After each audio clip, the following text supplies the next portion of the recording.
The late afternoon sun cast long shadows across the Mitchell ranch house as Clara Mitchell stood at her bedroom window, watching dust devils dance across the parched Arizona Territory landscape.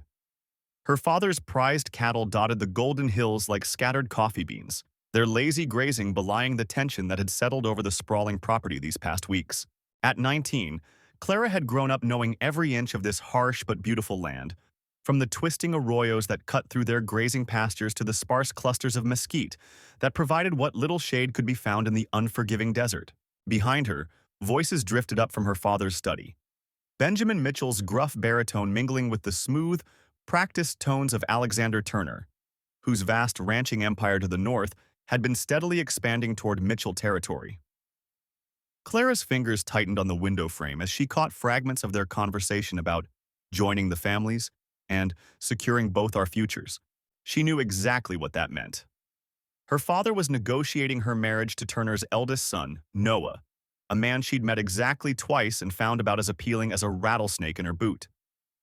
The vast Mitchell spread had been Clara's whole world since her mother's death 10 years ago. She'd learned to rope and ride alongside the ranch hands, could spot sick cattle at 100 paces, and knew more about managing the books than her father suspected.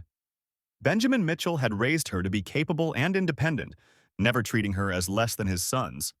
Until now, when he seemed determined to use her as a bargaining chip to protect the ranch from Turner's aggressive expansion. Jacob Mitchell, Clara's older brother by 3 years, lounged in the doorway of her room, his usually easygoing expression clouded with concern. "Pa's really set on this match with Noah Turner," he said quietly.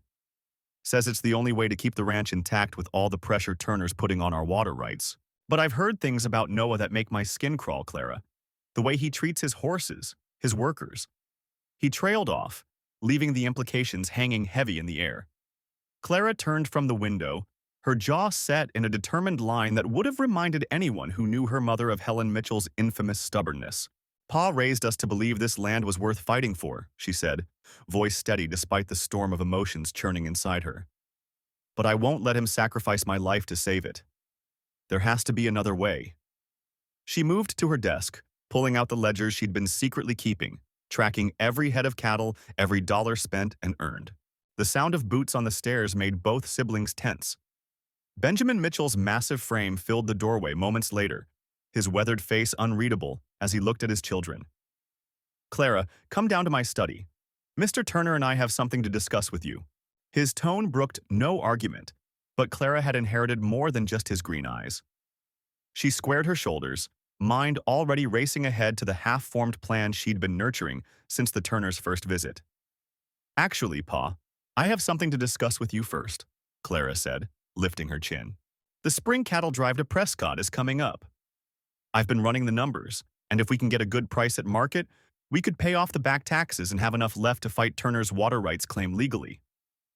She held up her meticulously kept books as evidence, watching her father's expression shift from surprise to consideration. Benjamin Mitchell's brow furrowed as he stepped into the room, taking the ledger from his daughter's hands. "These figures are solid," he admitted after a long moment. "But the drive is too dangerous. We've lost 3 good men to illness, and the route's crawling with outlaws this season. Even if I had the hands to spare." He shook his head, already turning toward the door. "Come down now, Mr. Turner's waiting." Clara exchanged a quick glance with Jacob before speaking words that would change everything. "I'll lead the drive myself.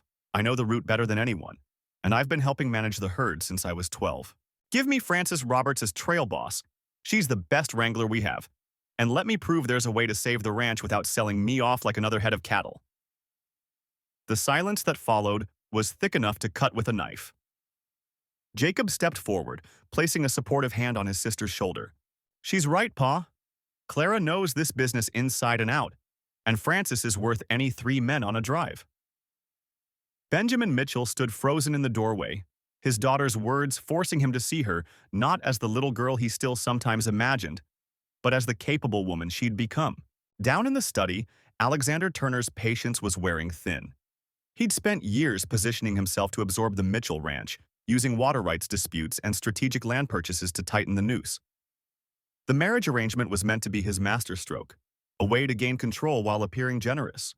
But as the minutes ticked by without Benjamin Mitchell's return, He couldn't shake the feeling that his carefully laid plans were about to unravel. The study door creaked open, and Benjamin Mitchell's weathered boots scuffed across the floorboards. Alexander Turner rose from his leather armchair, expecting triumph, but finding uncertainty etched across his rival's face. The late afternoon sun slanted through the window, casting long shadows that seemed to mirror the growing tension between the two ranchers. "I'm afraid we have a complication, Alexander," Benjamin said, his voice carrying the weight of decades of pride. "My daughter has made it clear she won't be part of this arrangement. She's proposed an alternative." The words tasted bitter in his mouth, but there was an undercurrent of respect he couldn't quite suppress. Turner's carefully maintained composure cracked for just a moment, his fingers tightening around the crystal tumbler in his hand. "An alternative? Benjamin, we both know this merger is the only way to keep both our operations viable through this drought. The banking houses in Prescott won't extend credit forever." Outside the study window, Clara stood in the dusty yard, her spine straight as a fence post, as she watched Francis and Jacob preparing horses for the evening patrol.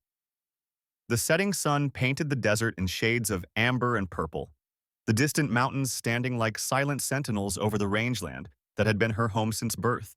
"She wants to prove herself," Benjamin continued, moving to the window.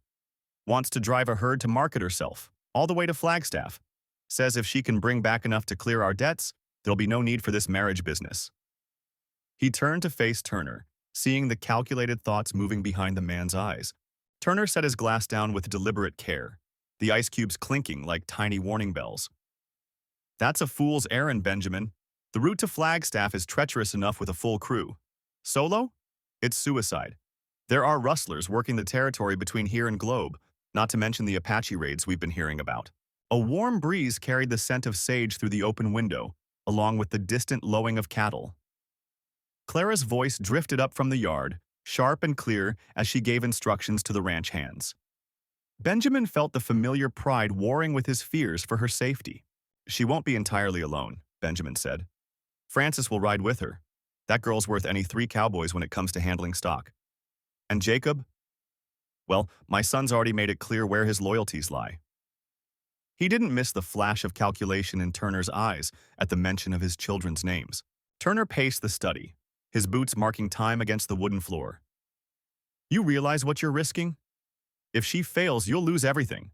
The bank won't wait, and my offer won't stand forever. The water rights alone." He left the threat hanging in the air like gun smoke. In the gathering dusk, Clara had mounted her horse, the animal dancing beneath her with barely contained energy. She sat the saddle like she'd been born to it, which, Benjamin reflected, she had been. Her mother, Anna, had been the same way before the fever took her 10 years ago. 3 weeks, Benjamin said finally, turning to face Turner.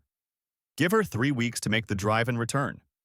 If she fails, the original deal stands, merger, marriage, and all." He extended his hand, knowing he was gambling with everything his family had built over 3 generations. Turner studied the offered hand for a long moment, his face unreadable in the fading light. Finally, he grasped it, his grip firm and cold. 3 weeks, Benjamin, not a day more. And when she fails, I expect no more delays or alternatives. Your daughter will marry my son Noah, and our ranches will become one." As Turner strode from the study, Benjamin watched Clara in the yard below, already organizing supplies for the drive. The desert wind picked up, carrying dust and the promise of change across the ranch yard. Whether that change would bring salvation or ruin remained to be seen. But Benjamin Mitchell knew one thing for certain. His daughter was about to face the challenge of her life. The desert sun beat mercilessly on Anna Mitchell's neck as she guided her horse along the fence line of the Triple M Ranch. Her father's empire stretched as far as the eye could see across the Arizona territory. But today, the familiar landscape felt more like a prison than home. Just yesterday, she'd discovered her father's plan to marry her off to Benjamin Turner, heir to the neighboring Double T spread, in a calculated move to merge their ranches and control all the water rights between Prescott and Globe. Anna's mare snorted and pawed at the dusty ground, sharing her restlessness. At 22, she'd spent her whole life learning every aspect of ranching from her father Ethan Mitchell, only to be treated like a bargaining chip. The thought of being forced into marriage with arrogant Benjamin Turner made her blood boil. She'd met him exactly twice, And both times he'd made it clear he considered women useful only for cooking and bearing children. The sound of approaching hoofbeats drew her attention. Her younger brother Noah appeared around a bend in the trail, his face creased with worry. "Pa's looking for you, Anna. Turner's bunch is riding in early. They're already at the house." He hesitated before adding, "Benjamin's with them. Pa expects you to join them for dinner, and, well, you know what he's planning." The sympathy in Noah's eyes only fueled Anna's determination. Back at the sprawling Mitchell ranch house, Anna could hear men's voices drifting from her father's study. She recognized Benjamin Turner's pompous drawl mixing with her father's deeper tones as they discussed cattle prices and water rights. The word marriage floated through the door, followed by masculine laughter that made her skin crawl. Instead of entering, she slipped away to the barn where the evening feeding offered blessed solitude. While measuring out grain for the horses, Anna's mind raced through possibilities. The spring cattle drive to Flagstaff was approaching. Normally her father would lead it himself with Noah and their most experienced hands. But Ethan Mitchell had been fighting a lingering cough since winter, and Noah's broken arm from a recent fall was still healing. The herd had to reach market before prices dropped, but they were short on reliable help. An idea began taking shape as Anna moved through her familiar chores. She knew every aspect of running cattle, had practically been born in the saddle. She could read weather and terrain as well as any man, knew how to manage a crew, and had helped plan drive routes since she was 15. More importantly, she knew delivering the herd successfully would prove her worth beyond any doubt. By the time she finished in the barn, her plan was set. That evening's dinner was excruciating. Benjamin Turner dominated the conversation, detailing his grand plans for combining the ranches while barely acknowledging Anna's presence. Her father beamed with approval while Noah pushed food around his plate, shooting concerned glances at his sister. Only Helen Phillips, their cook and housekeeper since Anna's mother died, seemed to sense her turmoil, quietly slipping extra biscuits onto her plate with a gentle pat on the shoulder. Late that night, Anna crept from her room to her father's study. With trembling hands, she penned a letter explaining her intention to lead the cattle drive herself. If she succeeded, she would prove she could run the Triple M as well as any man. If she failed, she would accept the marriage to Benjamin. It was a bold gamble, but she knew her father's sense of honor would prevent him from stopping her once she had his word in writing. Dawn found Anna already miles from the ranch, driving 30 head of cattle ahead of her. She'd chosen the nucleus of a new breeding herd, the most valuable animals on the Triple M. With her were Clara Roberts and Frances Turner, two women from neighboring homesteads who had their own reasons for defying convention. They'd been gathering supplies and planning in secret for weeks, knowing this chance would come. The three women had barely reached the first water stop when dust on the horizon announced approaching riders. Anna's heart sank, expecting her father's men. But instead, she recognized Alexander Perez, the notorious cattle broker who had been trying to force small ranchers to sell out. He was accompanied by several hard-looking men, and their expressions suggested this meeting was no coincidence. Well, what have we here?" Perez's mock-friendly tone set Anna's teeth on edge. "Three ladies out for a pleasant drive? Or perhaps running away from something?" His eyes lingered on the Mitchell brand visible on the cattle's flanks. "These are prime breeding stock. Shame if anything were to happen to them out here in the wild country." The threat in his words was unmistakable. Frances moved her horse slightly forward, hand casually resting near her rifle. Clara quietly began positioning herself to protect the herd's flank. Anna lifted her chin and met Perez's gaze steadily. "These cattle are headed to market in Flagstaff, Mr. Perez. Legal bill of sales in my saddlebag. Now, if you'll excuse us, we need to make the next water before dark." The tension stretched like piano wire in the desert heat. Just when violence seemed inevitable, a new sound drew everyone's attention, the distinctive rattling breath of a diamondback. Perez's horse, spooked by the snake, reared suddenly. The movement triggered a chain reaction as other horses shied away, momentarily breaking the standoff. Anna seized the chance to get her small herd moving, leaving Perez and his men to deal with their panicked mounts. That evening, making camp beside a tiny spring, Anna tried to hide her shaking hands as she poured coffee. The encounter with Perez had shaken her more than she wanted to admit. She knew he wouldn't give up easily. Too much was at stake in this territory's future. But she also knew turning back wasn't an option. Everything she hoped to become rested on reaching Flagstaff with these cattle. As dawn broke across the desert, Anna studied her father's worn map by lamplight, tracing the route ahead with a calloused finger. The next stretch would be the most dangerous. 30 miles of sun-baked hardpan before reaching the next reliable water source. She'd heard stories of entire herds lost in this section, cattle scattered to the winds by dust storms or driven mad by thirst. The coffee in her tin cup had gone cold, but she barely noticed. In the distance, coyotes called to each other as the sky slowly brightened. Anna's small crew, just 3 hands she'd hired in Globe, began stirring in their bedrolls. Good men, but strangers.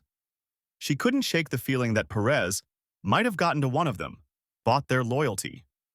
Trust was a luxury she couldn't afford out here. The cattle moved slowly through the morning hours, conserving energy as the heat built.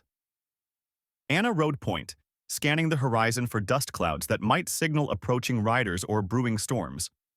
Her mare, a sturdy buckskin, seemed to sense her tension. The horse's ears swiveled constantly, alert for any threat in this empty landscape. By midday, the temperature had become brutal. The air shimmered above the cracked earth, making the distant mountains dance like fever dreams.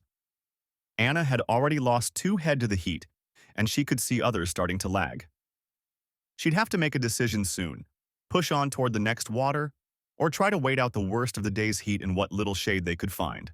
The decision was made for her when Jacob, one of her hands, rode up fast from the rear. "Dust cloud coming up from the south," he reported, voice tight. "Big group, moving fast." Anna's heart sank. This was exactly the spot Perez would have picked for an ambush. Nowhere to run, no cover, no witnesses. She gathered her crew quickly, laying out her plan. They would split the herd, driving the stronger cattle hard for the water ahead, while holding the weaker ones back as a decoy. It was a desperate gamble that might cost her some of her stock, but losing a few head was better than losing everything, or worse. The next hours passed in a blur of dust, sweat, and anxiety. Anna drove the main herd relentlessly, ignoring the animals' distress. Behind them, Jacob and another hand, Benjamin, created a convincing show of struggling with the smaller group, making enough dust to mask the main herd's true direction. When they finally reached the water, a spring-fed pool tucked into a rocky draw, Anna's remaining cattle were near collapse. She'd lost more than she'd planned, but the core of her herd was intact. As she helped the exhausted animals drink, she couldn't shake the image of her father's face when she'd announced her plan to make this drive. The mixture of pride and fear in his eyes haunted her. That evening, as the temperature finally began to drop, Benjamin rode in with news. Perez's men had taken the bait, following the decoy group south before realizing they'd been tricked. Jacob had managed to slip away in the confusion, but they'd lost nearly 20 head in the process. Anna accepted the report silently, already calculating how many cattle she needed to break even in Flagstaff. Later, sitting alone by the fire, Anna pulled out the letter she'd received in Globe just before starting the drive. It was from Alexander, her father's choice for her husband, full of flowery promises about their future together running both ranches. She fed the paper to the flames, watching the words curl and blacken. The fire cast strange shadows on the canyon walls as she considered her next move. Perez wouldn't be fooled twice, and there were still many miles to go. The summer dust swirled across the barren desert as Clara Mitchell urged her exhausted horse forward, leading the massive herd of cattle through the narrow canyon. 2 weeks into her desperate cattle drive to Prescott, she'd lost 8 hands to desertion, leaving only Benjamin Turner, her father's most loyal ranch hand, and a handful of inexperienced cowboys to help move nearly 2,000 head. The crushing weight of proving herself pressed down harder than the merciless Arizona sun. Behind her, she heard the distinctive whistle that Benjamin used to signal trouble. Clara reined her horse around, squinting through the haze to see riders approaching from the east, at least a dozen of them. Her heart sank as she recognized the lead rider's distinctive black hat. Alexander Phillips, her spurned suitor, had finally caught up with them. The cattle drive had been Clara's last-ditch effort to save the Mitchell Ranch without surrendering to the arranged marriage her father had orchestrated with the Phillips family. Old Jacob Phillips had made it clear. Either Clara married his son Alexander and merged the 2 ranches, or he'd use his influence with the territorial bank to foreclose on the Mitchells' debt. But Clara had other plans. "Miss Clara," Benjamin called out as he rode up beside her, his weathered face etched with concern. That's more than just the Phillips boys. I recognize some of those riders. They're Noah Perez's gang from down Yuma way. Known outlaws, every one of them. Clara's fingers tightened on her reins. Alexander had truly crossed a line, hiring gunmen to force her compliance. The canyon walls rose steep and unforgiving on either side, offering no escape route for the herd. Ahead lay the box canyon where they'd planned to water the cattle, but now it looked more like a trap. Clara's mind raced as she assessed their options. The nearest help was in Globe, 2 days' ride away, and the small town of Flagstaff might as well have been on the moon. Benjamin, get the men spread out along the herd. Keep them moving forward, but slow. We can't let them bunch up in panic. Clara's voice remained steady despite her racing heart. She'd learned the cattle business at her father's knee, and she knew that a stampede in this canyon would destroy everything she'd fought for. Alexander Phillips drew his horse to a halt 50 yards away, that familiar, arrogant smile playing across his face. Clara, darling, fancy meeting you out here in the middle of nowhere. Your father's beside himself with worry. His words dripped with false concern, but Clara could see the rage simmering beneath his polite facade. She had humiliated him by refusing his proposal, and Alexander Phillips was not a man who took humiliation lightly. The tension crackled like summer lightning as Clara assessed the armed men spreading out behind Alexander. She recognized Frances Turner, Benjamin's younger sister who worked as a cook at the Phillips Ranch, among the riders. The sight of her childhood friend among her enemies sent a sharp pain through Clara's chest. I see you've brought quite a welcoming party, Alexander. Afraid I might not accept your kind invitation to turn back? Noah Perez guided his horse forward, his Mexican spurs glinting in the harsh sunlight. Senorita Mitchell, this doesn't have to get messy. We're just here to escort you and these fine cattle back to your father's ranch. Mr. Phillips has already paid us quite generously for the service. His smile never reached his cold eyes. Clara felt Benjamin shift his horse closer, positioning himself between her and the gunman. She knew he would die protecting her if it came to that, just as she knew she couldn't let it happen. Too many good people had already suffered for her defiance. But she had one last card to play, one her father had taught her never to reveal. Alexander, Clara called out, her voice carrying clearly across the desert air. Did you ever wonder why my father was so insistent on this marriage? Why he'd risk everything to join our ranches? She reached into her saddlebag and withdrew a thick envelope, its edges worn from years of safekeeping. These land grants tell quite a story about how your father's empire was built on stolen Mexican deeds and forged signatures. The color drained from Alexander's face as he recognized the documents in Clara's hand. Behind him, Noah Perez straightened in his saddle, suddenly far more interested in the conversation. Clara continued, her voice steady and clear. I wonder how the territorial judge would react to learning that half the Phillips ranch legally belongs to the Perez family. The silence that followed was broken only by the lowing of cattle and the whisper of wind through the canyon. Noah Perez's men had shifted their positions, no longer focused solely on Clara's small band. Alexander's carefully constructed plan was unraveling before his eyes, and Clara could see the desperate calculations behind his angry glare. Frances Turner suddenly spurred her horse forward, breaking from the Phillips group to join Clara's side. She's telling the truth, Noah. I've seen the original deeds in Old Man Phillips's study. Your grandfather's signature, clear as day. The young woman's voice shook, but her aim remained steady as she leveled her rifle at Alexander. The standoff stretched like pulled taffy in the desert heat. Clara knew the next few moments would determine not just her fate, but the future of both ranching families. She had gambled everything on this revelation, hoping that justice, even frontier justice, still held meaning in this harsh land. Noah Perez lowered his rifle first, the weathered lines around his eyes deepening as decades of buried truth surfaced in the canyon's unforgiving light. My father always said there was more to the story of how we got this land, he said, his voice rough with emotion. But Alexander swore the Phillips family had stolen it fair and square. His gaze shifted to Alexander, who remained rigid in his saddle, knuckles white on his reins. Clara kept her hand steady on her own weapon, even as hope flickered in her chest. The cattle behind them stirred restlessly, their hooves stirring up dust that danced in the late afternoon sun. She could feel the tension in her small band of loyal hands, waiting to see if blood would stain the desert sand or if reason would prevail. I've got copies of those deeds in my saddlebag, Clara said, keeping her voice level despite her pounding heart. Along with letters between your grandfather and mine, Noah. They were partners once before Alexander's father poisoned everything with his lies. She nodded to Benjamin, who slowly reached into his saddlebag and withdrew a leather portfolio. Frances moved her horse closer to Clara's, creating a united front that seemed to carry more weight than any number of rifles. Alexander knew, Frances said, her voice carrying across the canyon. He's been burning documents for weeks. That's why I left. That's why I came to warn Clara about the ambush. The revelation rippled through both groups of riders. Alexander's men exchanged uncertain glances, their loyalty visibly wavering. The man himself remained silent, but Clara could see the desperate calculations behind his eyes. He was a rattler cornered, and those were always the most dangerous. The drought's killing us all, Clara continued, seizing the moment. Fighting over land that's barely producing enough grass to feed half our herds? We need to work together, like our grandfathers did. Share the water rights, rotate the grazing.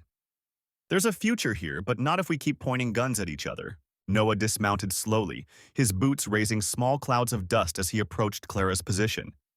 Alexander barked out a warning, but his former foreman ignored him, coming to stand beside Clara's horse. He took the portfolio from Benjamin, his hands trembling slightly as he read through the yellowed pages. The silence stretched like a bowstring ready to snap. In the distance, a hawk screamed, its cry echoing off the canyon walls. Clara held her breath, watching Noah's face as he absorbed the truth about his family's legacy. When he finally looked up, his eyes were clear and hard as desert quartz. "Stand down," Noah commanded, his voice carrying the weight of generations. Most of Alexander's men lowered their weapons immediately, relief visible on their faces. Only 3 remained loyal to their employer, their rifles still trained on Clara's group. Alexander's face had gone the color of sun-bleached bone. "You're choosing to believe this girl's forgeries? After everything I've done for you?" His voice cracked with rage and desperation. "I made you foreman when you were nothing but a half-breed ranch hand." The slur hung in the air like poison. Noah's shoulders stiffened, but his voice remained steady. "You made me foreman because you needed someone the men would follow. Someone to do your dirty work while you played the gentleman rancher in Prescott." He turned to address the remaining loyal guns. "Think carefully, boys. You want to die for a man who'd steal from his own partner's family?" 2 more rifles lowered. Only Alexander and his ranch manager, Jacob, remained defiant. Clara could see the exact moment Alexander realized he had lost. His hand twitched toward his holster, and Clara's heart lurched. But Frances was faster. Her rifle cracked once, and Alexander's gun went spinning into the dust, along with a few of his fingers. The aftermath unfolded like a dream. Jacob surrendered immediately, throwing his rifle aside. Alexander sat hunched in his saddle, clutching his bloody hand and cursing, while Noah's men secured him. Clara felt lightheaded with relief and exhaustion, the weight of weeks of planning and fear finally lifting from her shoulders. "We'll need to get those cattle to Globe," Noah said practically, already thinking ahead. "The market there's better than Yuma this time of year, and we've got a lot of paperwork to sort through. Make things right between our families." He looked at Clara with newfound respect. "Your grandfather would be proud. You've done what he and my grandfather wanted all along, brought the families back together." Clara nodded, emotion making it hard to speak.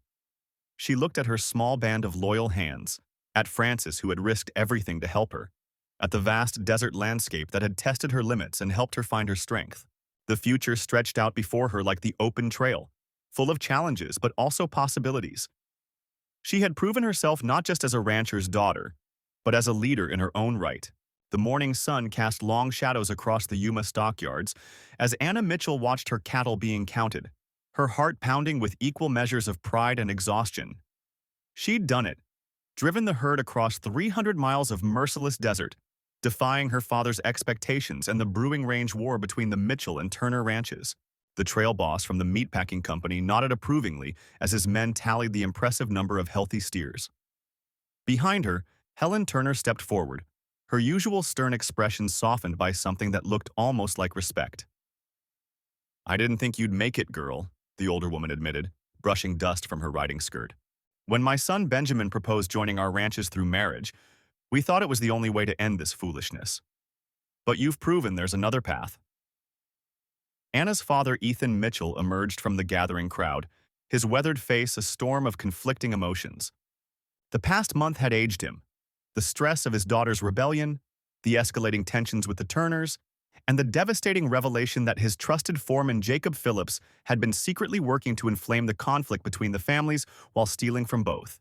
"The cattle are worth twice what Benjamin offered for our water rights," Anna stated firmly, holding out the banker's draft. "This pays off our debts and leaves enough to drill new wells on the North Range. We don't need to merge the ranches. We can share the water basin as equals." Her father's hands trembled slightly as he took the paper, decades of pride warring with pragmatism. Frances Roberts, the town's sharp-tongued newspaper editor, was already scratching away in her notebook, no doubt crafting the story of how the Mitchell-Turner feud had been resolved not through violence or arranged marriage, but through the determination of a rancher's daughter who refused to be bartered like cattle. The irony wasn't lost on Anna. The betrayal of Jacob Phillips had nearly destroyed everything. He'd sabotaged water lines, stirred up hands from both ranches to fight, and spread vicious rumors, all while embezzling from both families. It was Clara Turner, Benjamin's younger sister, who discovered his treachery and warned Anna just before the cattle drive began. That act of trust had been the first crack in the wall between the families. The drive itself had been brutal. Flash floods in the narrow canyons, a lightning-sparked stampede near Prescott, and an encounter with rustlers that had cost Anna 2 good hands.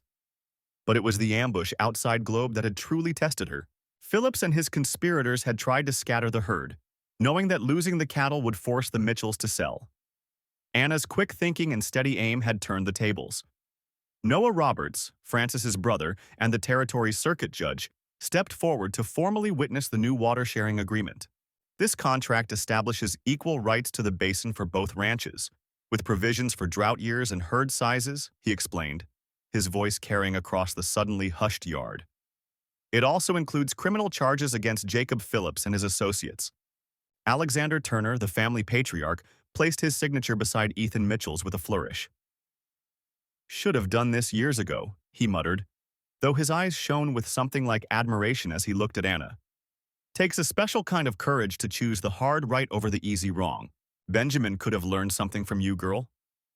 Benjamin himself stood at the edge of the crowd, his face unreadable. The marriage arrangement had been his idea, a businessman's solution to a rancher's problem.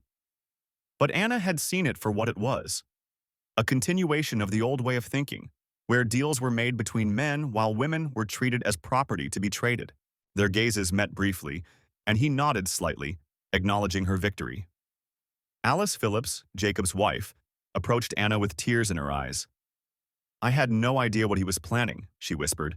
"Thank you for stopping him before someone got killed." Anna squeezed the woman's hand, remembering how Alice had secretly passed her information about the rustlers' camp. Sometimes loyalty to justice had to overcome loyalty to family. The afternoon sun found Anna alone in the stockyard, watching as her trail hands collected their pay. The dust and blood of the drive was already being romanticized in Frances's newspaper account, but Anna's memories were clearer. The quiet determination of each sunrise, the bone-deep exhaustion of endless days in the saddle, the fierce joy of proving herself against everything the territory could throw at her. Clara Turner appeared at her side, offering a canteen of fresh water. "So what's next?" she asked, a hint of challenge in her voice. "Now that you've saved both our ranches and changed everyone's minds about what a woman can do?" Anna smiled, remembering the long talks they'd shared around campfires during the drive, dreaming of a future where their gender didn't determine their destiny. "I'm thinking of starting a freight company," Anna replied, watching the sun sink toward the western horizon. "These railroads are changing everything, but there's still plenty of places they don't reach. Someone needs to connect the old ways with the new." Clara's eyes lit up with interest, and Anna knew she'd found not just a friend but a potential partner in her next venture. As the stars began to appear over Yuma, the Mitchell and Turner families shared a meal for the first time in 20 years. The old hatreds hadn't disappeared entirely, but they'd been transformed into something new, a grudging respect born of shared survival and hard-won wisdom. Anna sat between her father and Clara, listening to the mix of voices and knowing that sometimes the greatest victories come not from defeating your enemies, but from turning them into allies. As autumn painted the desert in muted golds, Anna's freight company began taking shape. She converted the old Turner barn in Prescott into a staging depot, while Clara proved invaluable in negotiating contracts with merchants who'd initially balked at doing business with women. Their first fleet consisted of just 3 wagons, but they were their own, purchased with Anna's cattle drive earnings and Clara's savings from years of managing her father's books. The day they painted Turner and Mitchell Freight on their lead wagon, Benjamin Turner stood watching from the shadows of the barn. His daughter caught him wiping his eyes, though he'd later claim it was just the desert dust. "You've got more of your mother in you than I ever realized," he said quietly, running his weathered hand along the freshly painted letters. "She always said a woman could build something just as solid as any man." Word spread quickly through the territory about the unusual partnership. Some rival outfits tried to undercut their prices or spread rumors about their reliability. But Anna and Clara's reputation for delivering on time, regardless of conditions, soon earned them loyal customers. They hired Frances, a widow from Globe with 3 sons, to manage their expanding operations there, creating opportunities for other women who'd been told they had no place in the business world. Alexander Mitchell's initial skepticism about his daughter's venture gradually gave way to pride as he watched her enterprise grow. He began referring potential clients their way and even convinced some of his old cattle trading partners to give the women's outfit a chance. The same determination that had driven Anna to complete that first cattle drive now fueled her vision of connecting the territory's scattered communities. One crisp morning, as Anna supervised the loading of supplies bound for mining camps near Globe, she spotted Jacob Turner riding into the depot yard. Her heart still skipped whenever she saw him, though they'd both agreed their timing hadn't been right during the cattle drive. He'd spent the past months expanding his own ranching operation, and their paths crossed regularly enough to keep the embers of possibility warm. The winter brought unprecedented storms to the territory, testing the freight company's resolve. When heavy rains washed out the main trail to Flagstaff, Anna and Clara personally led a supply caravan through treacherous alternate routes to deliver crucial provisions to snowbound settlements. Their success during the crisis cemented their reputation and drew attention from investors in larger cities. Helen, who'd once schemed to force Anna into marriage, arrived at the depot one day with her young daughter in tow. The girl's eyes shone with admiration as she watched Anna direct her crews, and Helen admitted that perhaps she'd been wrong about what a woman's life could be. "I want my daughter to know she has choices," Helen said, extending an olive branch that Anna graciously accepted. As their first year of operation drew to a close, Anna and Clara sat in their office, once the Turner Ranch house parlor, reviewing their ledgers. They'd not only survived but thrived, proving that the courage to forge a new path could lead to success no one had imagined possible. The room still held echoes of old family disputes, but now it rang with the sound of innovation and progress. Spring brought news that the railroad would indeed be expanding through their territory. But rather than spell doom for their enterprise, Anna saw opportunity. She began planning routes to connect outlying ranches and mines to the coming rail stations, adapting their business to bridge the gap between old ways and new. The future, she realized, belonged to those who could change with the times while holding on to the best of their heritage. One evening, as Anna walked the depot yard after the day's work was done, Jacob appeared again. This time, he didn't speak of cattle or business, but of dreams, of building something together that would honor both their families' legacies while creating something entirely new. Under the vast Arizona sky, they finally acknowledged what had been growing between them since that first cattle drive, knowing they'd both needed time to become who they were meant to be. The story of Anna Turner's cattle drive became legend in the territory, but it was what she built afterward that truly changed lives. The freight company grew into a network that connected not just goods but people and possibilities, proving that the greatest journeys often begin with a single act of defiance against what others claim cannot be done. In the end, she hadn't just won her independence. She'd created a new kind of freedom for others to follow.